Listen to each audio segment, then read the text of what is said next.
మనిషికి ప్రోటీన్ కావాలి. మనందరికీ తెలుసు చికెన్, కోడి మాంసం మనం బాగా తింటాం. కాకపోతే ఈ గ్రిల్డ్ చికెన్‌లో ఈ హాఫ్ క్వార్టర్‌లో ఏ ఏ పార్ట్‌కి ఎంతెంత గ్రామ్స్ ప్రోటీన్ మన బాడీకి అందుతుందో ఇప్పుడు చెప్పే ప్రయత్నం చేస్తాను చూడండి. దీన్ని డ్రమ్ స్టిక్ పార్ట్ అంటారు. ఈ డ్రమ్ స్టిక్ పార్ట్‌లో మనకు ప్రోటీన్ ఎంత వస్తుందంటే 16 గ్రామ్స్ ఆఫ్ ప్రోటీన్ వస్తుందనమాట. ఈ డ్రమ్ స్టిక్ పైన ఉన్న ఈ యొక్క మీట్ పొజిషన్ ఈ పోర్షన్‌లో మనం తింటే గనక 22% ప్రోటీన్ వస్తుందనమాట. ఇది మీరు చూస్తే చికెన్ వింగ్. చికెన్ వింగ్‌లో అయితే 14%, ఈ బ్రెస్ట్ పార్ట్ అయితే 32% ఆఫ్ ప్రోటీన్ మనకి బాడీకి అందుతుంది.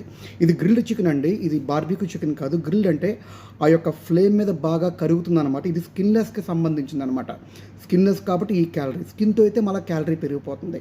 సో ఫ్యాట్ బాగా బర్న్ అవడం వల్ల క్యాలరీస్ బాగా కరిగి మన బాడీకి అందుతుంది. మీరు కూడా గ్రిల్డ్ చికెన్ తినండి, మంచి ప్రోటీన్ అనుభవించండి. మళ్ళీ ఫ్రోజన్ చికెన్ అయితే మళ్ళీ ఫ్యాట్ కంటెంట్, ప్రోటీన్ కంటెంట్ పెరిగిపోతుంది. కాబట్టి ఫ్యాట్ లేనిది, ఫ్రోజన్ లేనిది, స్కిన్లెస్ది గ్రిల్ చేయండి, తినండి.